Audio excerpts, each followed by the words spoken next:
Well, welcome back everyone. This is Bob Martin, the RCSubGuy with the Nautilus Dry Docks, and all I'm going to be doing this week is RC Submarine, so hopefully that's what you're here for.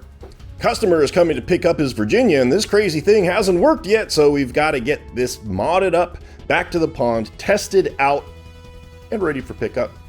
The Nereid Rose is currently being sweepstaked for anybody who's interested in winning that in support of breast cancer, and we've got a Red October that we need to get done. In addition to that, I got a whole board of other stuff to do, so we can't wait any longer with the niceties.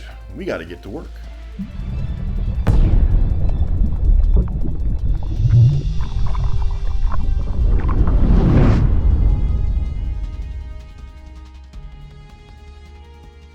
All right, a couple of things. I got to get the Nereid Rose out of my shop. I'm going to put it in the other room. I'm going to just store it nicely for whoever wins. So a reminder, you can get tickets, and all of the proceeds of this sweepstake go to breastcancer.org, which is an amazing charity in support of breast cancer research.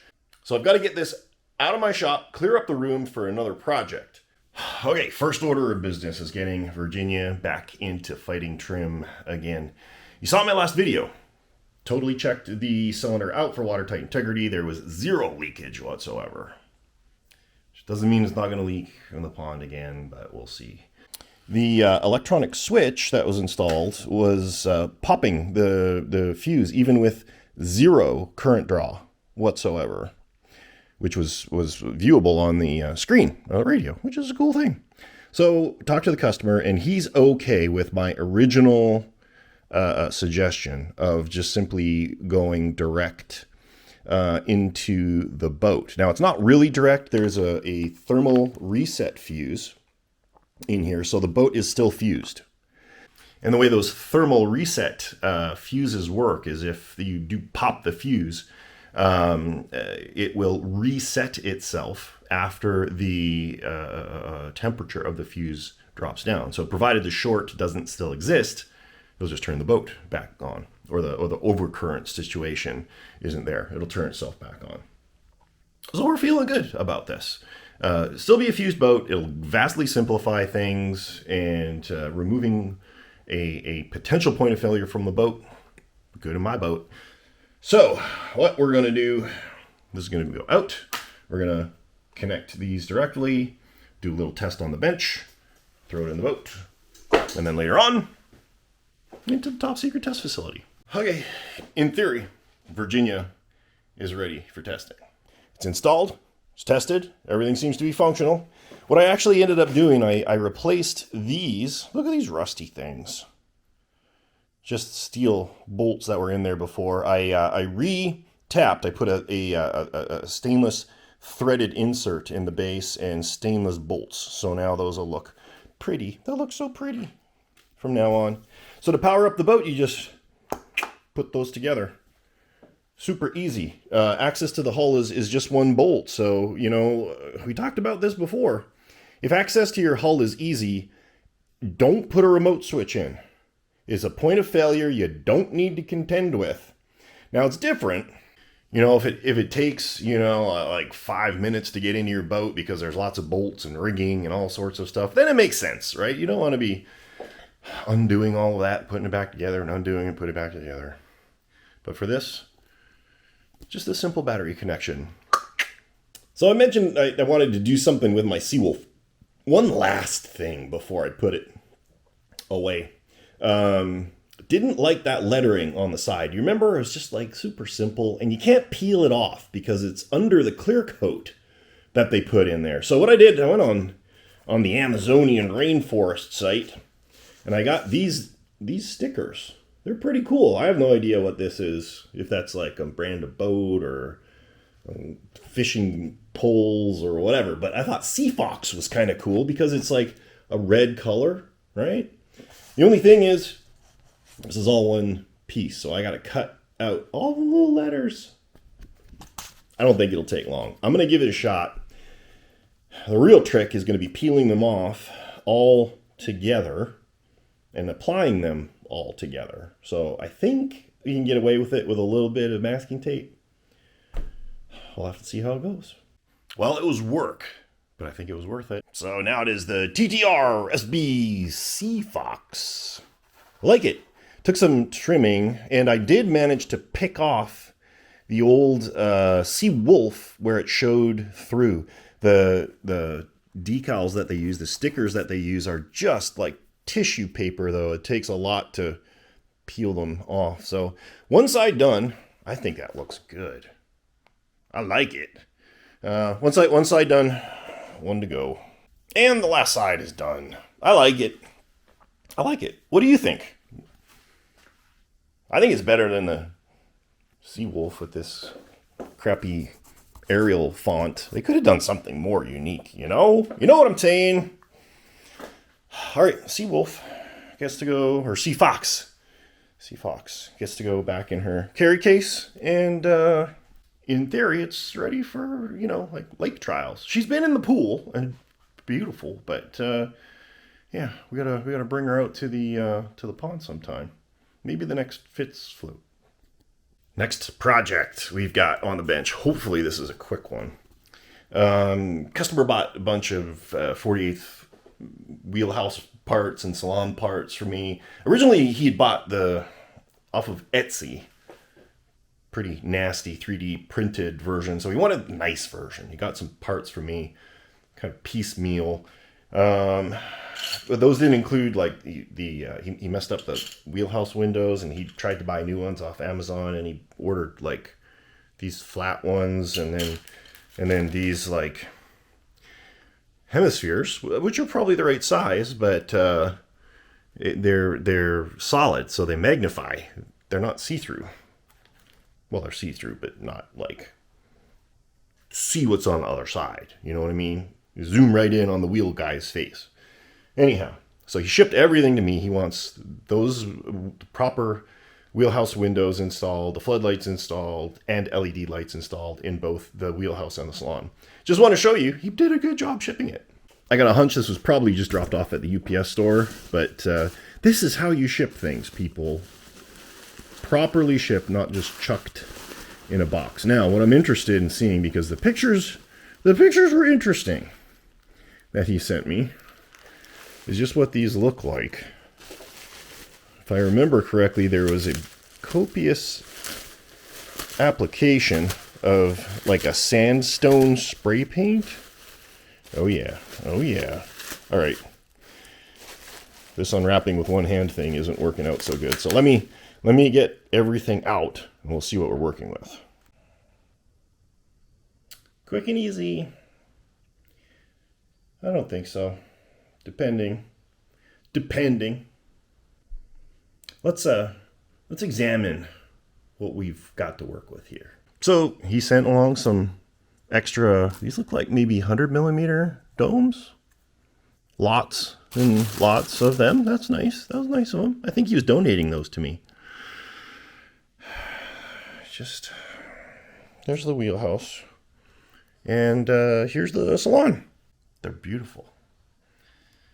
Now, I am not intending to come down on this gentleman. Obviously, he's doing the absolute best that he can. He's a huge 20K fan.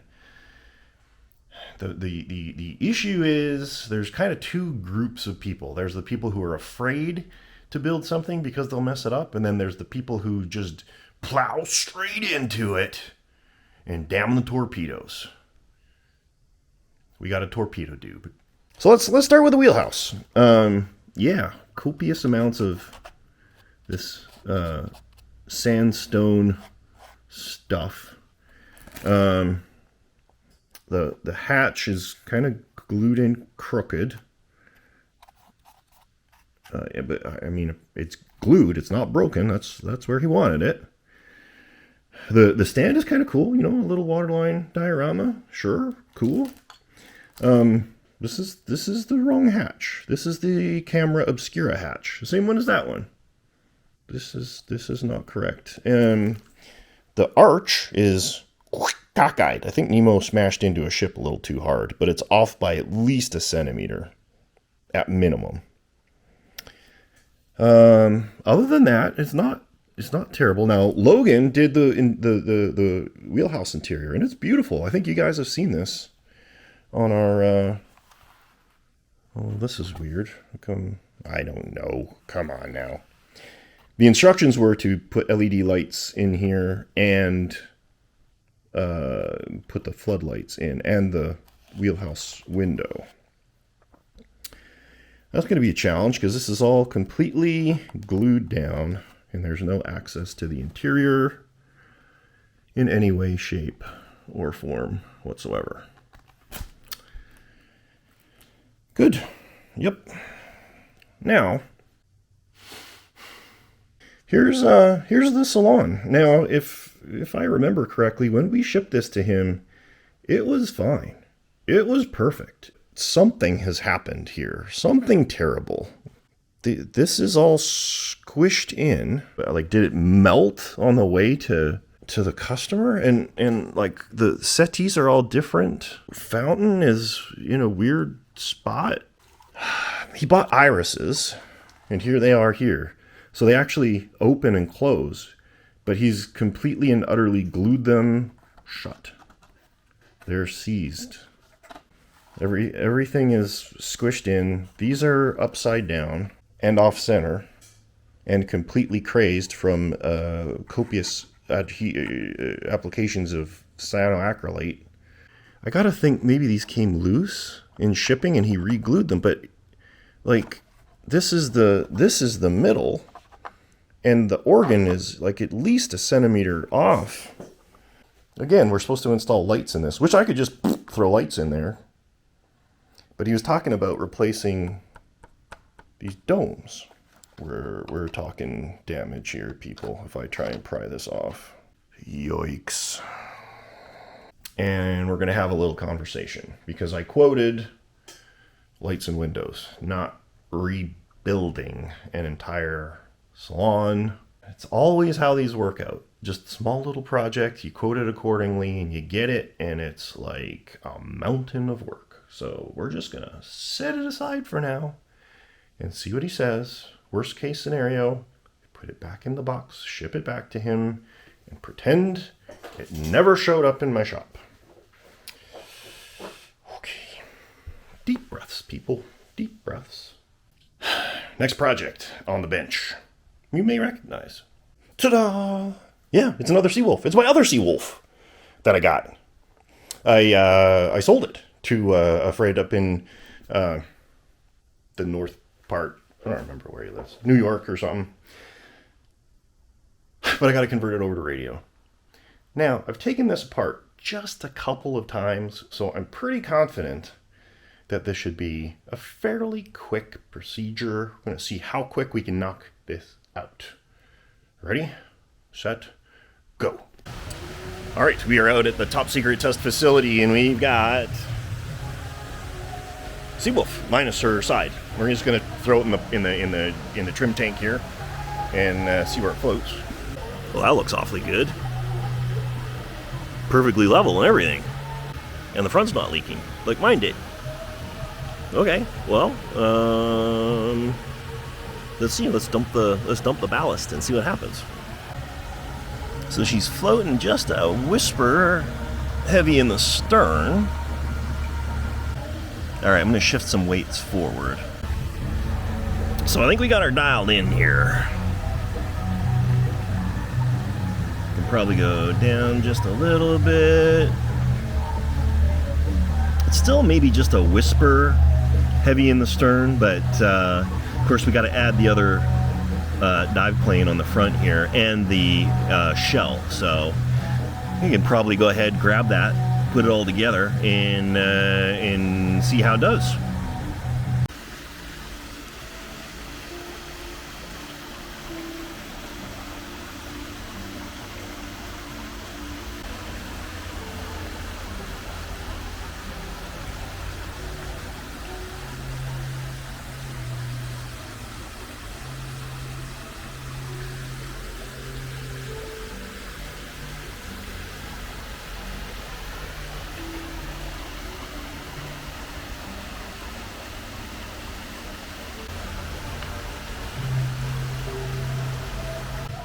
All right, we're gonna try this one more time.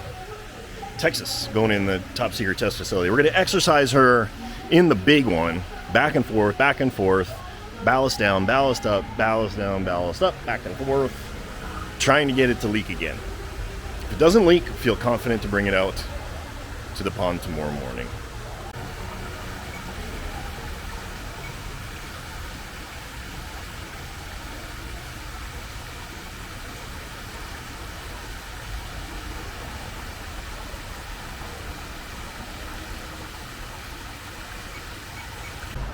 So, I think the drive shaft slipped.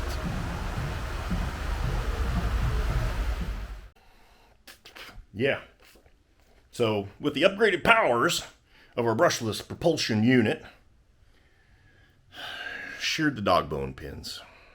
This is actually a pretty easy fix, but I'm not going to do it right now because you know what? I'm kind of frustrated. This boat doesn't like me. But we're going to fix this tomorrow morning. We're going to fix it so it's never going to break again.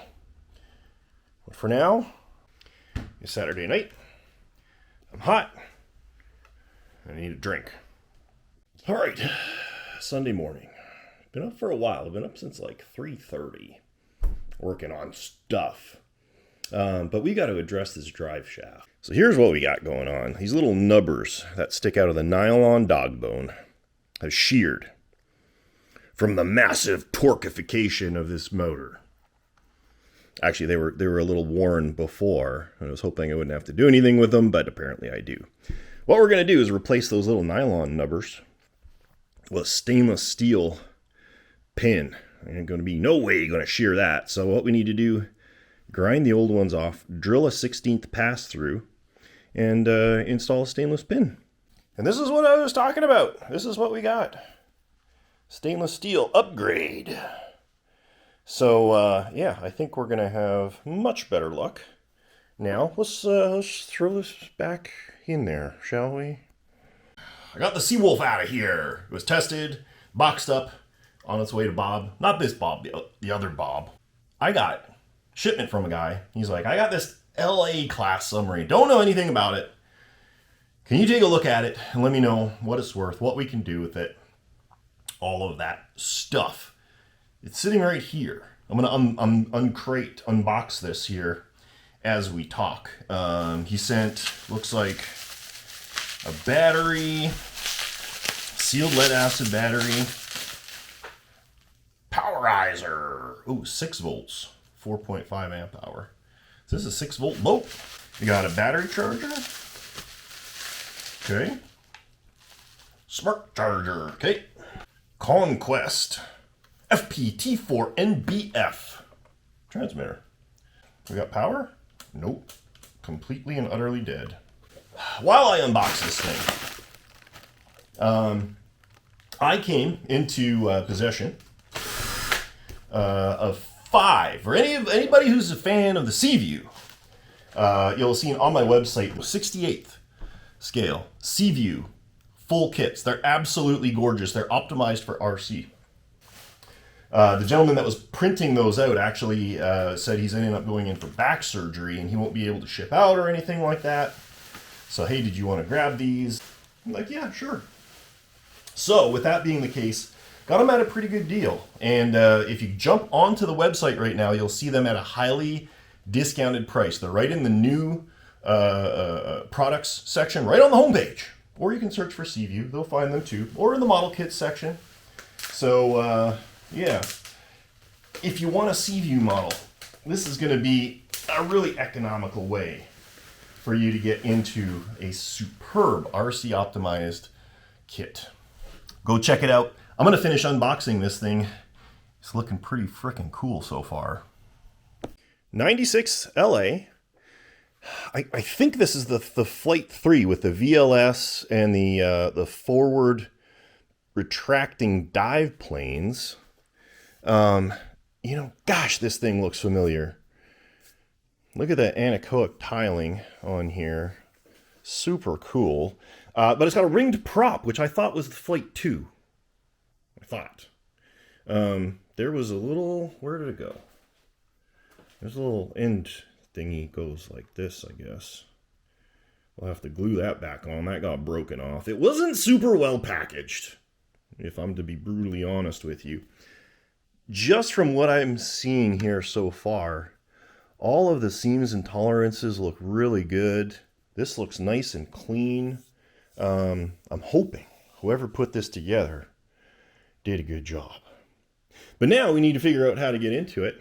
And gosh, this is why it feels so familiar, because I'm sure I've seen this before with the bottom access to the hull. God, why does this feel so familiar? Surely somebody out there recognizes this boat. With the bottom access. This was... I remember this. I ended up with the molds for this a gajillion years ago. Was it a guy in LA or something? Let's tear into it. Alright, I finally got all the bolts out. How many are there? 2, 4, 6, 8, 10, 12, 14, 16, 18, 20. Hoi, hoi, hoi. Okay.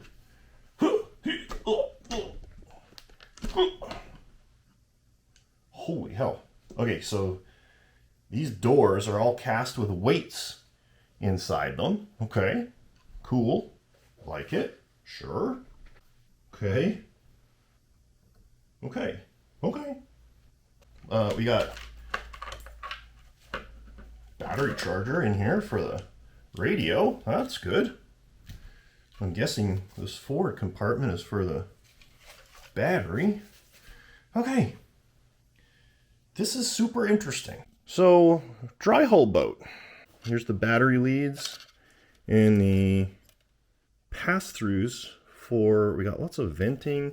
This receiver antenna goes to the back where the receiver is back here.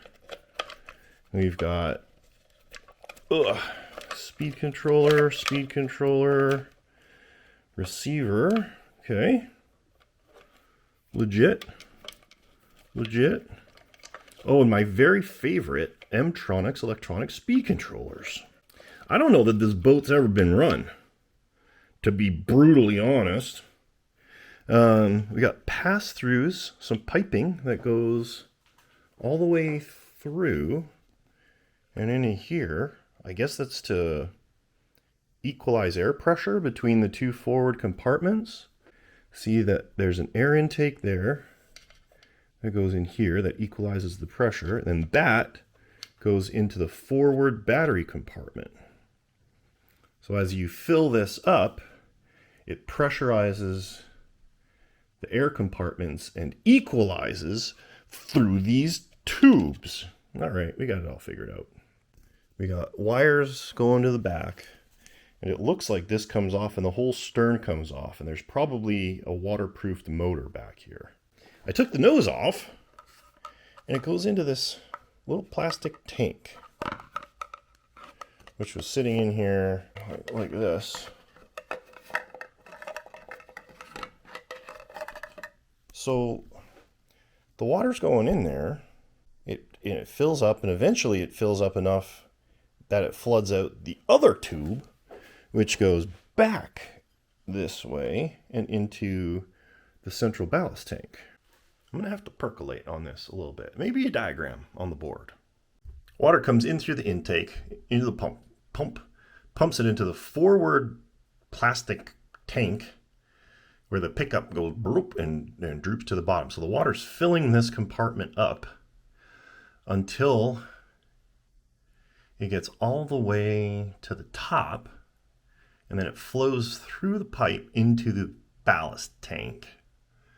When the ballast tank is full, the water would then flow into the dry compartment. The two dry compartments being connected with an equalization tube. So basically, it's pressurizing the air. And I imagine the way this is engineered, or supposedly engineered, is the pump will eventually run out of oomph, especially as it's only 6 volts. So when the ballast tank's like 3/4 full, it can't get the water level up to the pickup for the pressure equalization. So I'm thinking his brainage, his thought on this was, when you dive, you want the nose to go down first. I think was what he had planned. So it goes down nose first. And then the back tanks fill up and it levels out. Yeah, sure. Maybe it works. Based on what I'm seeing here, I don't think this boat ever got wet. I think this was like a prototype thought, and it never really made it into actual hydro environment. Reason I'm saying that, the battery over there, the 6-volt battery, which was at 2 volts, by the way, so fairly well discharged. The battery charger was never set at 6 volts. It was set at 12 volts. So I don't think it's ever been used. What I'm going to do, I'm charging up the radio, charging up the battery. I just want to hook it up to see if everything works. And then we'll know where people will be starting from. If it's functional the way that this originally was intended to function, then maybe it works. Maybe this person is a genius. And he's teaching me things that I don't know. But we'll try it. We'll just try it and see what happens, just so all the functions work. Like I said, this is not a project boat for me. The last thing I need to do right now is add something else to my queue. Let's see. We'll see where we're at when the batteries are charged. So while the batteries are charging, customer with this debacle got back and begged me to fix his problem. The wheelhouse I feel confident in. Right now I'm fixing that crooked ass raker arch, which is driving me crazy. And we'll put some lights in the wheelhouse. And then eventually we will get, I don't even want to look at it. Straight. Now, was it that hard? Right down the middle. Gain accessification to the interior to install the lights. Weapon of choice, ultrasonic cutting tool. Just got to make sure I don't cut into anything vital. And we're just going to cut a big hole. A big ugly hole right in the middle here. Come on, you can do, oh yeah. Plugging away at the Nautilus, and the wheelhouse is done. Looks good. So the lights are all rigged up inside. I cut a little access patch on the bottom, put it back together. You can't even see it. Windows are press fit. They're holding in there really good, and reason I did that is it's highly likely that something's going to bust loose on the inside in shipping or whatever, so you just pop the window out, fix it, and press it back into shape. But now we've got this debacle. Okay, well, let's bust out our heat gun and see if we can massage this back into shape. So I managed to massage this back into shape with the heat gun, mostly. I gotta keep trying to pry this off. Use some very adhesive glue, like silicone, but I don't know. I moved the organ, I got it centered, I've got the fountain centered. I managed to get all this stuff out. So now I can glue it back in, and that'll help support the walls here. Again, I don't know what happened. When we shipped it to him initially, it was all built. All built! At any rate, we're just gonna keep gluing stuff in, making it look good. Just in case I've got new basils to go on the outside. Alright, so Texas is back in the water, and we did a lap on the surface, and it was perfect. And I did a submerged run, and it was perfect. So now we are going to attempt another submerged run while I hold the dog. So I'm going to get ballasted down here. There we go.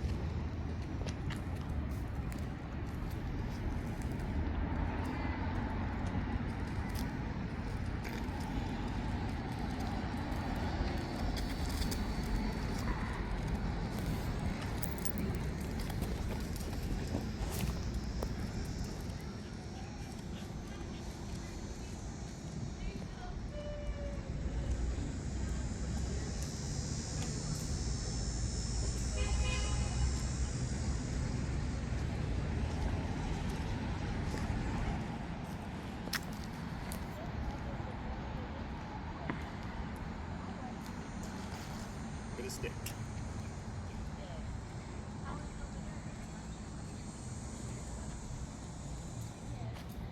Big stick. So we had a little hiccup. Hit a submerged branch, which was not good. But I think we're good now.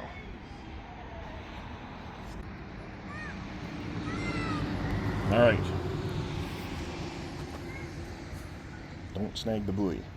Don't snag the buoy. Okay. So we're going to do another loop, and we're going to keep it nice and submerged all the way down, showing you how good it works. Give her a little speed. Actually, I'm going to come up a little bit. There we go. All right, let's go get more in the middle so we can get lined up. Pulling 0.6 amps at a nice healthy clip. Looking for the spout that'll tell me it's full. There we go.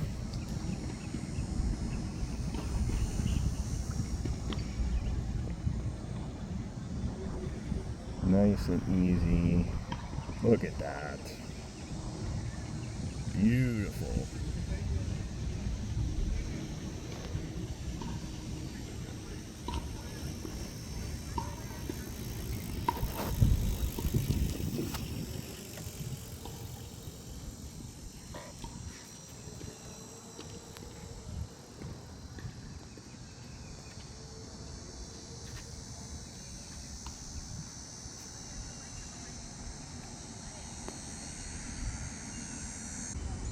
So I'm blowing ballast now, getting it back up to the surface water line.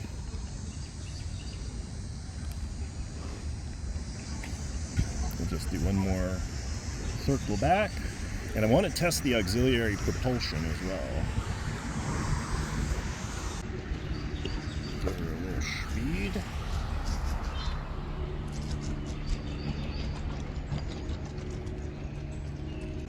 That is one quick boat. Holy moly. Might need to cap the throttle a little bit because at surface it is pulling air. You could hear it. Beautiful. Beautiful. Okay, what I'm going to do, I'm going to come all stop. And we're going to try our APU, auxiliary propulsion unit. Let's get full stop here. Alright, let's see how this goes. There we go. So this is only working off of the auxiliary pump right now. That's a pretty healthy rate of speed. There is nothing wrong with that at all. We're still at perfect water line. Doesn't look like we're taking on any water. I'll go hard over. We'll see. Oh yeah, she turns. Look at that.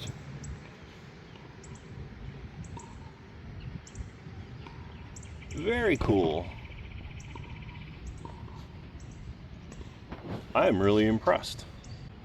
Not to push things any further than we already have. This is 1.6 amps on that auxiliary pump, by the way. So I'm just going to bring her back in and dry her out, make sure there's no water in there, and we're going to call this a successful run. Texas is back. There is not a drop of water in there. Not even a little bit. I think we finally got this all figured out. I'm going to drain the last of that ballast water. We're going to head for home. Telemetry recovered.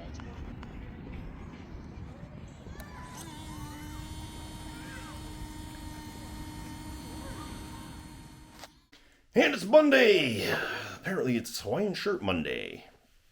Threw some power at the LA. Things are moving. Radio took a charge. That's no problem. That battery's toast. But I hooked it up to a 12-volt battery, and it seems perfectly fine, even at full throttle.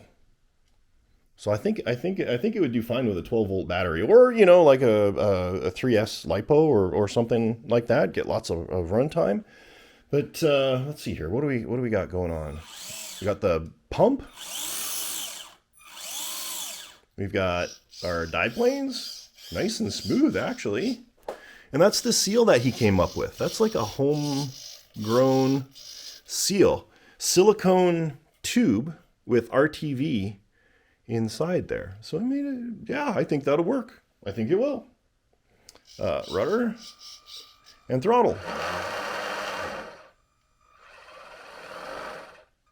Everything's functional. Now, whether it'll work in this crazy configuration is a whole different question. Let me reach out to him today, and we'll see what his thoughts are on this whole crazy boat. In the meantime, I'm gonna put it back together again, get it out of the shop so I got room to work on other stuff. Ongoing work with the debacle of the salon. So this thing has been massaged quasi back into shape. The whole thing is twisted, and you can see these ballast tubes, even after I messed with them, are slightly off center. But I'm hoping the display that he makes will be viewable, you know, from one side and not from the middle, which would be a little weird. So I need to build out these lips that he had cut on a very, very severe angle. So I'm building that out with some primer, or filler, sorry, not primer, filler. I managed to salvage one of his irises. So that's like $100 saved. And I just need to figure out a mounting method for this. It's not going to mess it up. Didn't save the other one, so we got to put a brand new one in place there. And I've got the new basils over there, right over there. And then we'll install some lights, and then we'll be done with this. Let's talk about Texas. So had her out at the pond yesterday. Flawless. Worked really, really well. Let's see, what can I say? Super fast. It has, I needed to force the stern down a little bit, so I just got to adjust the linkages a little bit. We'll give them a little kick. But, you know, just with the inputs on the transmitter, I managed to maintain periscope depth without an issue whatsoever. Snagged a branch. Was coming around, and, you know, that water's chocolate milk, just like Sylvan Rodriguez. And, yeah, drove right into the triple V of the branch. Grabbed the nose of it. So she was good and stuck. I had to pull her back out. But fortunately, we had the cable on it. What are we going to do right now? Full post mission, pull everything out, get it ready. It sounds like the owner may be coming out this week. So if that's the case, then we need to have it all pulled apart and ready to go. So time to do our post-mission-y things. So when you post-mission, you want to make sure that you open up the watertight cylinder in case a little drip got in. And in this particular case, there was not a drip at all, but you don't know that. You just don't know, and it's far better to store it open than it is to store it closed. Never store your watertight cylinder closed. Just don't do it. All right.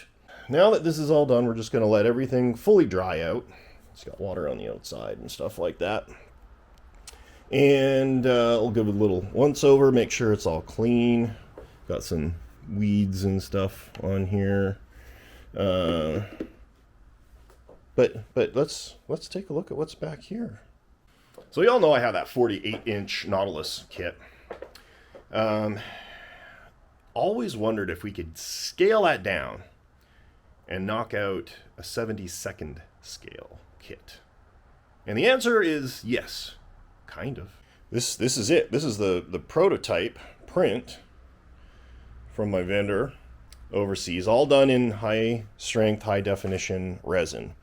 The vast majority of the parts worked perfectly, but when you scale these down, these are just like paper thin. So I think what I can do is take, you know, like the grills, for example, and increase the depth of them. So instead of sitting flush like they would like this. They sit up proud just a tiny bit. And I think that would actually look really good, and it would offer a lot more strength.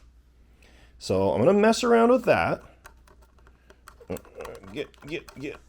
Okay, well, that's stuck in there forever. But I mean, look at the camera obscura hatch there. Like even the little hatch wheel turned out. All these parts here, you can see the little ends of the ship's wheel didn't survive the journey, but I think that's okay. All the piping and everything. They sent me 2 left walls. I gotta talk to them about that. Maybe I'll get them to ship the new grates at the same time. All of our hatches and everything. So everything turned out really good. This is another thing. These parts are a little thin, and this right here, which is functional, but the little bracket is a little bit too thin. So there are some concessions that a builder would need to make, but like even all the ladder rungs turned out pretty good. I'm pretty confident in this. So this was my prototype that I printed on my printer, and you can see that actually the resolution is really quite good, but I don't want to be pumping those out on my printer, so we'll be using the high definition resin printer from my vendor overseas, because I don't have $250,000 for a printer like this. After I get the grates figured out, take a look at some of these other parts to see what they'll potentially be tweakified so they're a little stronger. Maybe we'll be offering this kit. I may have the first build already scheduled. Good morning. Tuesday. Had a good day yesterday. Got a lot done. And some good news, because now I own the Mystery LA. Came to a deal with the owner there, got it all paid up, so it's officially the RCSubGuy's LA. And as it's kind of all wired up, and as it's theoretically pretty close to going, I just want to take a couple minutes this morning, tear into it, upgrade it just a little bit, and potentially get it in the water this week just to see what it does, just to see if it works. The last thing I need to do right now is add something else to my queue. All right, here's the situation. We're going to clean this up, all of this, get everything mounted up high over in the inside there. So if things flood, the water level will go like this, because the boat's upside down now, right? The water level will go like this, and it'll leave all the good components dry. The pump is fine. We're just going to pretend that nothing happened there. Let's leave that alone. The ballast tank situation. Fascinating, right? LA has virtually no freeboard, like that much. This is way overkill of ballast tank. And that forward one that we looked at earlier. What I'm thinking is, we're just going to simplify the heck out of things. We're just going to pop this open, cap off the forward tank, segregate this ballast tank from this one, because there's an actual bulkhead in here separating them, and only use this one as the ballast tank. Should be easy to do just by connecting some rubber hoses in here. So in theory, that should not be a problem. And there should be plenty of ballast. This is that maybe about 5 inches by 6 inches of ballast tank. It's humongous. And then we're going to do some upgrading to the battery compartment. 5200 milliamp hour, 7.4 volt lithium polymer battery pack, and a remote on-off switch, so I don't have to take all these bolts out every time I want to turn this crazy thing on and off. Realistically, not terrible. Should be able to knock this out here this morning. All right, electronics compartment, tidied. Mounted the receiver on the side there, so we got easy access to all of our ports. I assigned them to the actual correct sticks, so that's all good. This is good. Now what I did, I replaced this with some foam. And that way we don't need to worry about leaking or moving or whatever. We're just going to slip this in like this. Is that the way? Is that the right way? Is this the right way? Which way? Wait a second. This way. Whoop. Whoop, whoop. Look at the beautiful finish on these bolts. We can't even see them when they're put in. Once that's done, onto the switch. Okay, I think we got this licked. Aft compartment, organized. That pump compartment didn't do anything. The only change I did to the ballast system is I capped the pressure equalization tube that goes into the battery compartment. So now the ballast tanks are isolated. They're acting as one, but we told you that we're gonna just use this as the main ballast tank, and this is gonna be an overflow. So I think this is gonna be sufficient ballast to get this thing from that much above the water to neutral buoyancy. And if for whatever reason we completely fill this ballast tank, the water will flow through this hose into this compartment, and it'll start filling this compartment. Whether this pump will have the pressure to fill this like halfway or whatever, I don't know. I don't know. The other thing about this peristaltic pump that I'm a little worried about is that it's going to be incredibly painfully slow. But we'll jump that bridge when we come to it. Remote switch is installed. I got some Velcro on the bottom of the battery. It's holding it in place because this isn't going to change regardless. I think I'm going to RTVify this and torqueify this because this is where all the pressure is going to live. So if I seal this up perfectly, then we shouldn't have a problem. If we need to swap the pump out, we can swap the pump out here. It's not going to affect the ballast tank. So let's go ahead and do that. Let's just do that. Why don't we go ahead and do that? What are you waiting for? I don't know. Thursday morning, and a very good Thursday morning it is. I got some orders to pack up. And real quick, I sealed this up, some RTV. Unplugged the input for it and blew into it, got no leakage whatsoever. So I'm feeling good. This is now a sealed ballast tank.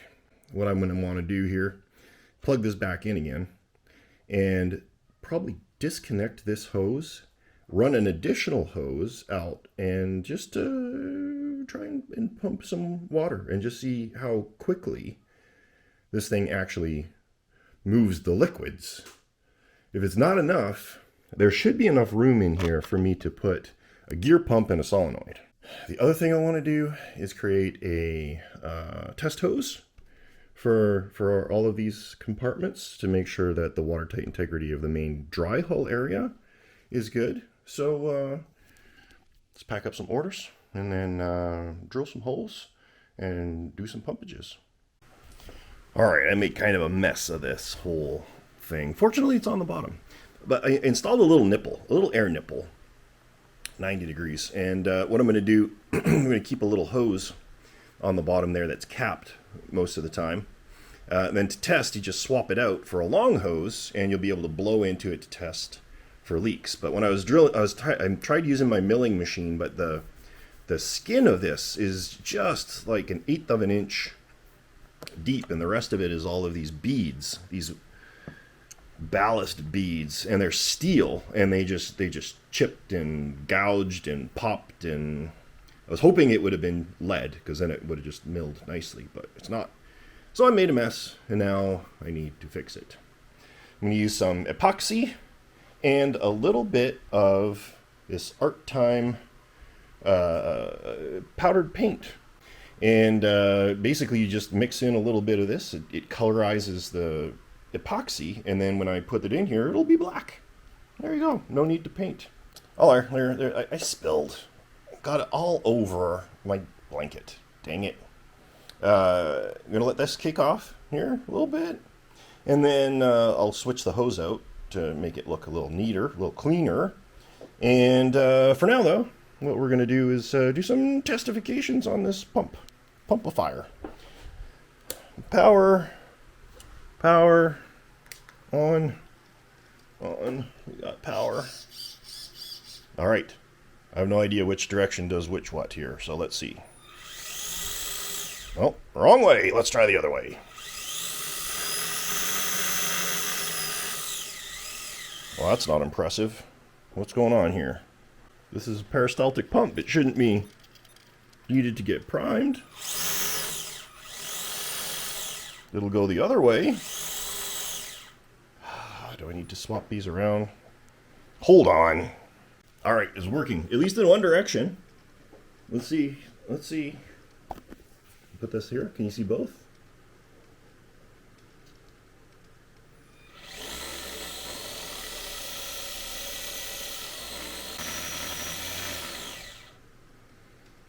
Okay, well, it worked that way. Let's see if it works the other way.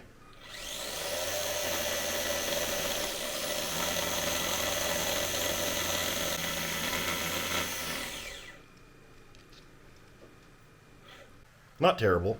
It pumped that in, what, like, 30 seconds? 40 seconds?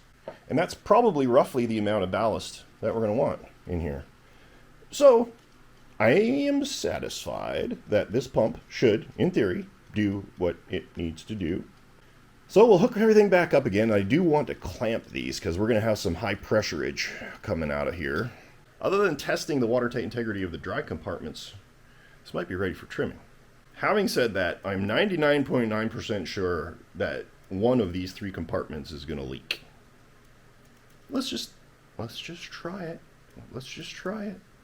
Well, I'll be gold darn. This crazy boat is holding pressure.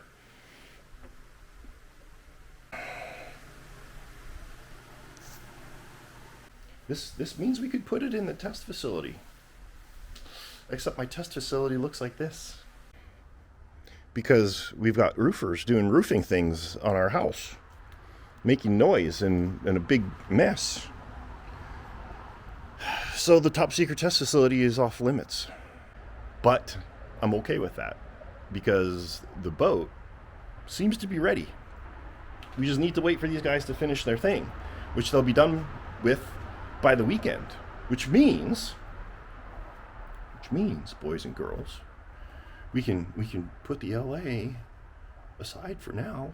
Confident that it'll work perfectly the very first time we drop it in the water. So what I'm going to do now, reopen the front compartment, disconnect the battery, because of course all of you know, because you watch my channel and are very smart people, that remote switch has a parasitic drain on the battery. So you just got to make sure if you're not running your boat, you disconnect the switch from the battery. Otherwise, over the course of probably a week or two, it'll suck that sucker right dry. So let's pop that battery out, disconnect it, put the lid back on, flip it over, get this out of here, and get back to work on the debacle. As you know, I saved this iris, and I got the inserts to make this complete done. And now, look at that. We got irises on both sides. Obviously, this one works a lot better because it's brand new and it doesn't have chunkies in it. But yeah, I'm pretty impressed with it, considering what it was we had to start with. But now, we got to get these mounted here somehow, like that. And we've got to make allowances for the lights. So what I need to do is make a spacer. And I've got to clean up all of these floodlights that are somewhat ratched. And yeah, it'll be fine. It'll be fine. It'll be fine. Got the domes glued on. And again, you can see the irises work perfectly. There's going to be a good side and a bad side. I had to resuscitate a lot of the lenses that he had sent because they were covered in glue.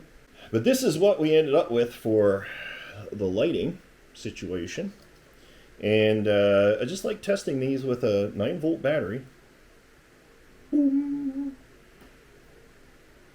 So that's going to look pretty cool. Just got to glue this on and paint it. Add some lights to the interior of the salon, and we'll be done. I can get this the hell out of my shop. And with that, it's Saturday.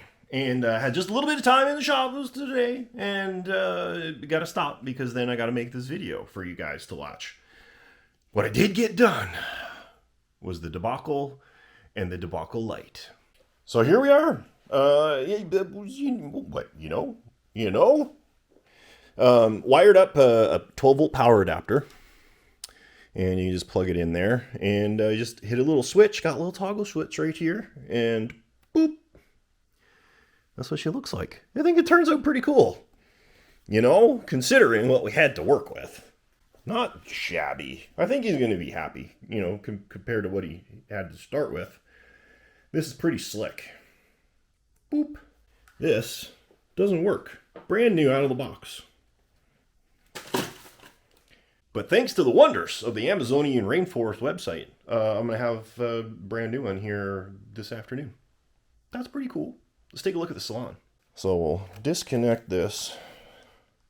Put this in here. Now these are just loose wires. I am not responsible for creating a custom display stand with mounting and all of that stuff. That's his responsibility. All right, just saying.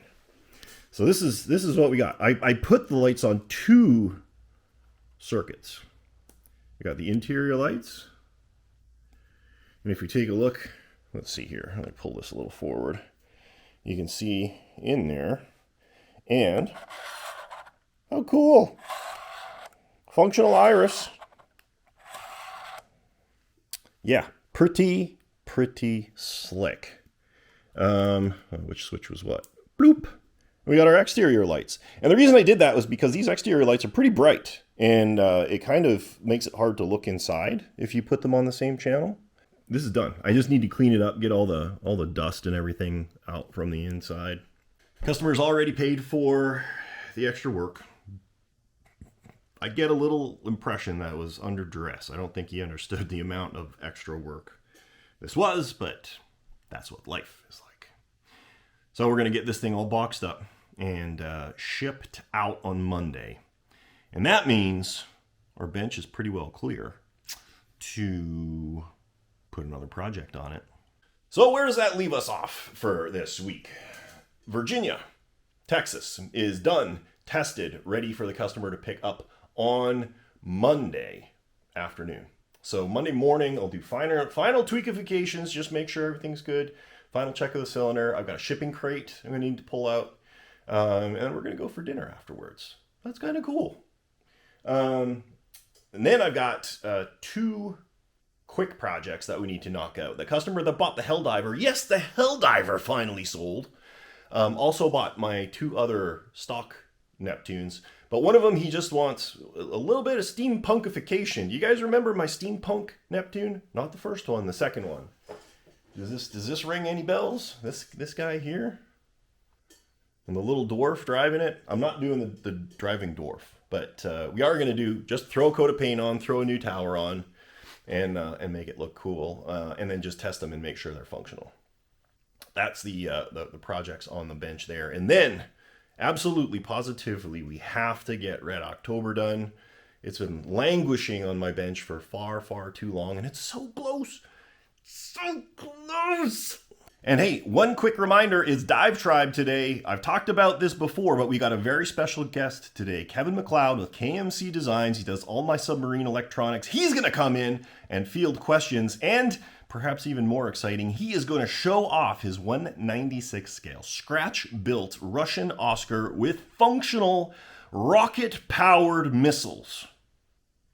Membership is $10 for a year, people, and you can come check out our videos live. Head on over to the nautilusdrydocks.com, click on DiveTribe, do all the things, and enjoy all the awesomeness. So that's where we're going to leave it. I hope that you enjoyed this video, and if you did, like and subscribe. It helps me out a lot. I'm going to try something a little bit different next week, I decided. I think it's going to be a lot more editing on my part, but what I'm going to try and do is break out each project into its own video. It's like twice as much work, but like I was going through trying to figure out what I did and where and how to find the video, and it's impossible. So I'm going to try and make life better for you guys. Bust it out by project, so it'll be easier for you to search. We'll see if it works. Like I said, it's a lot of extra work, but it's probably worth it. So with that, I am going to let you go. You have a great rest of your day. And as always, we'll catch you next time.